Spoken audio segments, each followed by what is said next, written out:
2025 પતવામાં માત્ર 2 જ મહિનાની વાર છે, પણ આધાર કાર્ડ અને પાન કાર્ડને લિંક કરવામાં તમે બિલકુલ વાર ના કરતા, કારણ કે 31 ડિસેમ્બર 2025 સુધીની ડેડલાઇન છે અને જો આ ડેડલાઇન ચૂકી ગયા તો 1 જાન્યુઆરી 2026 થી બની શકે છે કે તમારું પાન કાર્ડ ઇનએક્ટિવ થઈ જાય. મતલબ આઈ બનશે, બહુ જ મોટા લોચા થવાના છે. તો આ લોચા કઈ રીતે અવોઇડ કરી શકાય અને કયા ઇઝી સ્ટેપ્સથી તમે તમારું પાન કાર્ડ અને આધાર કાર્ડ લિંક કરી શકો છો, એ બધી જ વાતો આજના વિડીયોમાં આપણે જાણવાના છે. અને એ જણાવવા માટે ચલો એક વાત કહું.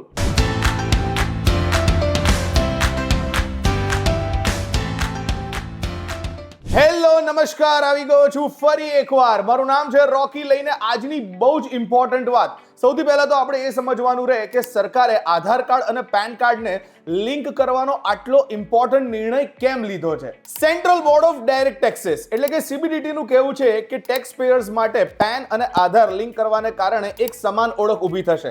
સાથે સાથે ફાઇનાન્શિયલ ટ્રાન્ઝેક્શનને ટ્રેક કરવા માટે અને ટેક્સ ચોરીને અટકાવવા માટે આ સ્ટેપ એ બહુ જ મહત્વનો નિર્ણય સાબિત થશે. આને જ કારણે જેટલા પણ પેન કાર્ડના ડુપ્લિકેશન્સ થઈ રહ્યા છે એમાં પણ ઘટાડો થવાના ચાન્સીસ છે એન્ડ ડેટા મેચિંગની જે એક્યુરેસી છે એના પણ વધવાના પૂરેપૂરા ચાન્સીસ છે. UTI યુનિફાઈડ ટેક્સ પેયર આઈડેન્ટિફિકેશનને કારણે રિટર્ન ફાઇલ કરવું એન્ડ રિફંડ મેળવવું બહુ ઇઝી થઈ જશે. આને જ કારણે બ્લેક મની અને ફ્રોડને આઈડેન્ટિફાઈ કરવામાં અને પકડવામાં સરળતા પણ બહુ થશે. SAG ઇન્ફોટેક જુલાઈ 2025 ના બ્લોગ પ્રમાણે આ એક ક્લીન ટેક્સ સિસ્ટમ ઊભી કરવામાં બહુ જ મહત્વનું સ્ટેપ સાબિત થશે અને તમારા આધાર કાર્ડનો જે બાયોમેટ્રિક ડેટા છે એને બહુ જ ઇઝીલી તમારી ટેક્સ પ્રોફાઇલ સાથે જોડી પણ શકાશે. હવે આ ઘટના આટલી ઇમ્પોર્ટન્ટ હોવા છતાં પણ જો ભૂલે ચૂકે તમે ડેડલાઇન મિસ કરી જાઓ છો અને 1 જાન્યુઆરી 2026 પહેલા તમારા આધાર કાર્ડ અને પેન કાર્ડને લિંક કરવાનું મિસ કરી જાઓ છો તો શું થશે?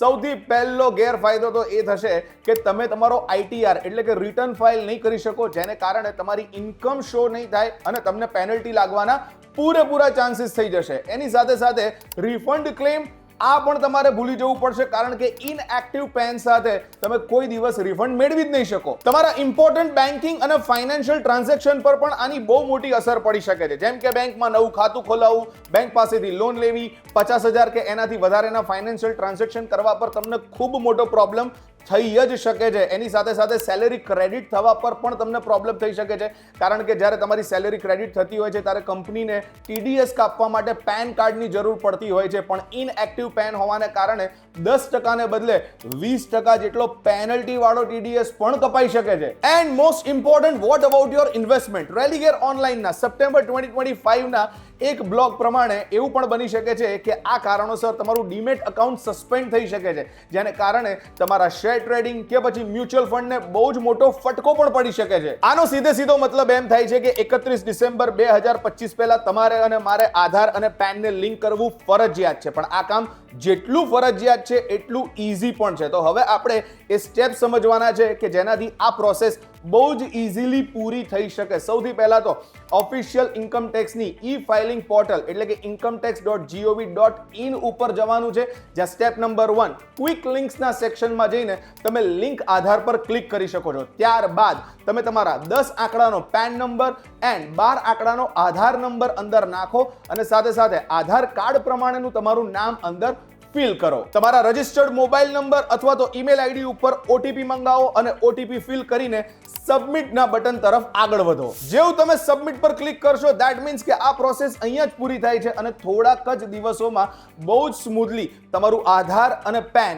એકબીજા સાથે લિંક થઈ જશે. પણ તમે જો એમ માનતા હો કે ભાઈ હું ડિજિટલી એટલો સ્માર્ટ નથી અને આ પ્રક્રિયા મને કરવામાં તકલીફ પડશે, તો પણ તમારે ચિંતા કરવાની જરૂર નથી, કારણ કે એક SMS કરીને પણ તમે આ પ્રક્રિયા પૂરી કરી શકો છો. SMS દ્વારા લિંક કરવા માટે UID PAN કૌંસમાં આધાર કૌંસમાં પેન અને એને લખીને મોકલી દો 567678 પર અથવા તો 56161 પર. આ કરવાથી પણ એટલે કે આ SMS કરવાને કારણે પણ તમે ઇઝીલી તમારું આધાર અને પેન આ ડેડલાઇન એટલે કે 31 ડિસેમ્બર 2025 પહેલા એકબીજા સાથે લિંક કરી શકો છો. જો તમે આધાર અને પેનને લિંક કરવામાં મોડું કરો છો તો તમને 1000 રૂપિયા સુધીનો દંડ પણ લાગી શકે છે અને ઉપર જેમ મેં વાત કરી એ પ્રમાણે એના નુકસાનનો પણ સામનો કરવો પડી શકે છે.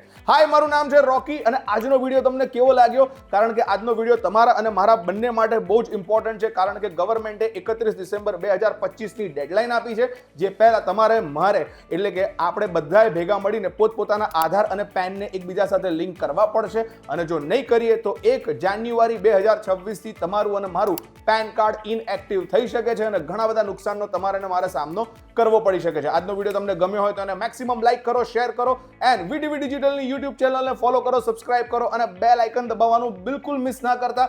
નેક્સ્ટ વિડીયોમાં આવી જ અમેઝિંગ એન્ડ ઇમ્પોર્ટન્ટ વાત સાથે આપણે ફરી મળીશું.